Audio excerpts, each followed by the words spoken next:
शरद पवारांच्या मार्गदर्शनात चाकणमध्ये कंपन्या आल्या असा दावा रोहित पवारांनी केलाय। 2014 नंतर चाकणमध्ये कंपन्या आल्या नाहीत। उद्योगधंद्यांची अवस्था अत्यंत वाईट असल्याचं रोहित पवारांनी म्हटलंय आणि लवकरच श्वेतपत्रिका आणणार असल्याचंही रोहित पवारांनी सांगितलंय।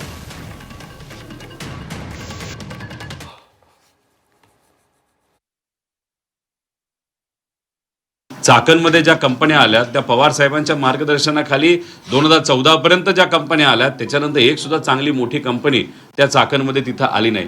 आणि याला उत्तर देत असताना मुख्यमंत्री साहेबांनी शब्दाचा खेळ तर ते करतच होते, आकड्यांचा खेळ करत होते हे आम्हाला माहितीच आहे।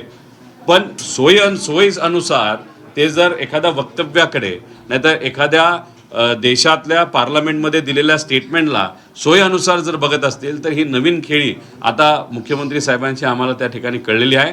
पण आज जर आपण बघितलं तर इंडस्ट्रीची फार वाईट परिस्थिती आहे आणि त्याबद्दलचा एक व्हाईट पेपर आम्ही पुढच्या 4 दिवसामध्ये सामान्य लोकांसमोर तिथं आणणार म्हणजे आणणार।